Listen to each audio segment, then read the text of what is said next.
सभी को मेरी नमस्कार। हमारा भारत यूट्यूब चैनल में आप सभी का स्वागत है। इतिहास के पन्नों से महापुरुषों की जीवनी। मराठा साम्राज्य के जनक छत्रपति शिवाजी महाराज।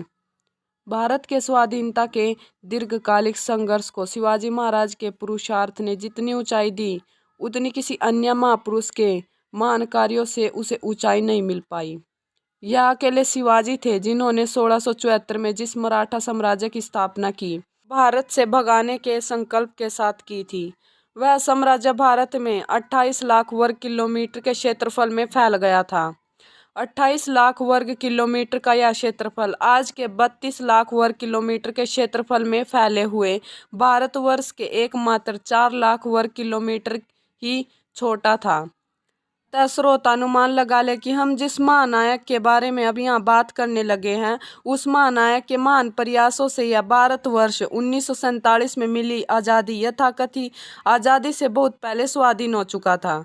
यह एक दुर्भाग्यपूर्ण तथ्य है कि इतिहासकारों ने और स्वयं हमने इस महानायक के प्रयासों को भारतीय स्वाधीनता का आंदोलन स्थापित नहीं किया या माना नहीं, जिसका परिणाम यह निकला कि हम अपने स्वर्णिम इतिहास से और अपने महानायकों के उल्लेखनीय कार्यों को वंचित होकर रह गए। शिवाजी महाराज के जीवन पर यदि निष्पक्ष होकर चिंतन और विश्लेषण किया जाए तो पता चलता है कि वह भारत में भारतीय के अनुकूल उसी राजनीतिक सिद्धांत के आधार पर उसी राजनीतिक प्रणाली को स्थापित कर देना चाहते थे जो भारत के लोगों के मौलिक अधिकारों की हितचिंतक तो हो ही, साथ ही वह मानवता की भी हितचिंतक हो। वह चाहते थे कि राजा और शासक वर्ग प्रजा हित चिंतक हो और प्रजा के मौलिक अधिकारों का शोषण करने के विरुद्ध हो। उनका उद्देश्य था कि राज्य शासन ऐसे लोगों के हाथों में जाए जो जनता के मौलिक अधिकारों के लिए संघर्ष करने वाले हो। यही कारण रहा कि वह उपनिवेशवादी और साम्राज्यवाद व्यवस्था को उखाड़ फेंक कर भारत के प्राचीन ऋषियों के द्वारा स्थापित की गई प्रजा हित चिंतक शासन प्रणाली को भारत में लागू करना चाहते थे। ऐसे ही एक महान योद्धा और रणनीतिकार थे छत्रपति शिवाजी महाराज। शिवाजी ने कई वर्षों तक मुगलों के साथ युद्ध किया था। सन 1674 ईस्वी में वह ऐतिहासिक पल आए थे जब रायगढ़ महाराष्ट्र में शिवाजी महाराज का राज्याभिषेक किया गया था। तब से उन्हें छत्रपति की उपाधि प्रदान की गई थी। इनका पूरा नाम शिवाजी राजे भोसले था और छत्रपति इनको उपाधि में मिली थी। उनका संकल्प था कि मैं अपने देश के लोगों को प्रजा के प्रति समर्पित और उत्तरदायी शासन प्रदान करूंगा। मैं हर संभव प्रयास करूंगा कि अपने देशवासियों के मौलिक अधिकारों का हनन करने वाली प्रत्येक राजनीतिक सत्ता और विशेषकर विदेशी सत्ता को भारत से उखाड़ फेंकूंगा, जिससे कि मेरे देशवासी का सम्मान सुरक्षित रह सके और वह अपने आप को स्वतंत्र अनुभव कर सके।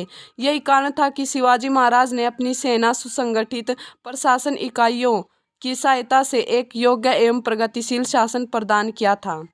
कुछ लोगों ने शिवाजी पर एक साम्राज्यवादी शासक होने का आरोप लगाया है। ऐसे इतिहासकारों की संकीर्ण मानसिकता का हमें पर्दाफाश करना चाहिए।